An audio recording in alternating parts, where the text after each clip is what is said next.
ಇಲ್ಲಿ ಭಾಗಾಕಾರ ಕ್ರಿಯೆಯನ್ನು ಮಾಡಬೇಕಾಗ್ತದ. ಲಕ್ಷ ಕೊಟ್ಟು ನೋಡ್ರಿ, ಚಂದಂಗೆ ಸ್ಥಾನದಲ್ಲಿ ಹಚ್ಕೊಂಡು ಮಾಡ್ಬೇಕು. ಈಗ ಯಾವುದೇ ಒಂದು ಉತ್ತರವನ್ನು ನೀವು ಮಾಡುವಾಗ ಪೂರ್ತಿ ಭಾಗಾಕಾರ ಲೆಕ್ಕಗಳನ್ನು ಮಾಡ್ಕೋಬೇಕು, ಸ್ಥಾನದಲ್ಲಿ ಹಾಕೋಬೇಕು ದಶಮಾಂಶದಾಗ. ಎಲ್ಲಾರು ಬೋರ್ಡ್ ಕಡೆ ನೋಡ್ರಿ ಚಂದಂಗ. ದಶಮಾಂಶ ಭಾಗಾಕಾರ ಲೆಕ್ಕ ಬಂದದ. ಎಷ್ಟನೇದು? 61ನೇ ಪ್ರಶ್ನೆ. 48.480 ಸರ್ವಾಸ್ ಬಾಗಿಲೆ 8. ಇದ್ರ ಸ್ಥಾನ ಬೆಲೆ ಬಿಂದುದ ಮುಂದೆ 3 ಸ್ಥಾನದಂದ್ರೆ 1000 ಇಡ್ರಿ. ನೋಡ್ರಿ ಈಗ 8ಲೆ ಭಾಗಿಸ್ರಿ. 8 1ಲೆ 8 6ಲೆ 48, 4 ಸಾಣದಾತು. 8 6ಲೆ 48, 0ಗೆ 0.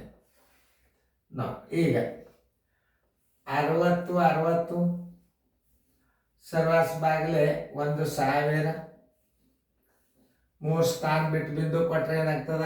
6.060. ಮಲ್ಲಿ ಇರದ ಇಲ್ಲ ಹುಡ್ಕ್ಯಾಡ್ಕೋಬೇಕು, ಇದ್ದಿದ್ದಿಲ್ಲ 0 ತೆಗೆದು ಇಡಬೇಕು ಉತ್ತರ. ನೋಡಿ ಆನ್ಸರ್ 6.060 ಅದನ್ನು ಹುಡುಕ್ಯಾಡ್ರಿ. ಇತ್ತಂದ್ರೆ ಹಾಕಿಬಿಡ್ರಿ.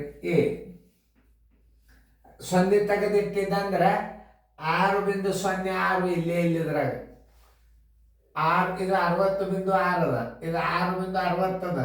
6.0 60 66 ಎಲ್ಲ ಅಂಕೆಗಳು ಬೇರೆ ಇರುವುದರಿಂದ ನೀವು ಕಂಪಲ್ಸರಿಯಾಗಿ ನೀವು ಭಾಗಾಕಾರ ಲೆಕ್ಕ ಮಾಡಿ ಸ್ಥಾನ ಬೆಲೆಯನ್ನು ಹಾಕಬೇಕು. Answer is equal to A.